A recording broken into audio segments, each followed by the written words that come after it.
తూర్పుగోదావరి జిల్లా నల్లజర్లలో కేంద్ర రాష్ట్ర ప్రభుత్వాలు సంయుక్తంగా మెగా ఆయిల్ ఫామ్ ప్లాంటేషన్ను ప్రారంభించారు. ఈ కార్యక్రమంలో MLA Venkataraju, AMC chairman Brahmaraju, 3F oil palm యాజమాన్యం తదితరులు పాల్గొన్నారు.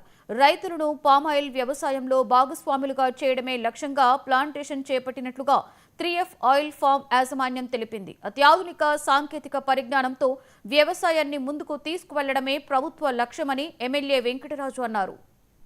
చేయాల్సిన అవసరం లేదు. కానీ సింపుల్గా ప్రపంచవ్యాప్తంగా ఏ దేశాల్లో అయితే సాగు చేస్తున్న రైతు భవిష్యత్తు కళకళలాడుతూ ఉందో ఆ దేశాలే చాలా అభివృద్ధి పదంలో దూసుకుపోతున్నాయి. మనం ఈ రోజున బాగా అభివృద్ధి చెందుతున్న దేశాలను తీసుకుంటే అతి చిన్న దేశమైన ఇజ్రాయెల్ చూసుకోండి.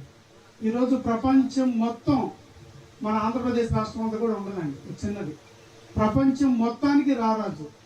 ఎందుకంటే టెక్నాలజీని వాడడం కానీ ఆ టెక్నాలజీని వ్యవసాయానికి అనుసంధానం చేయడం కానీ ఈ రోజుకి కూడా మనం 140 కోట్ల జనాభా ఉన్న ఇంత అతిపెద్ద భారతదేశంలో కూడా చాలా చోట్ల ఇజ్రాయెల్ టెక్నాలజీ వాడతాం.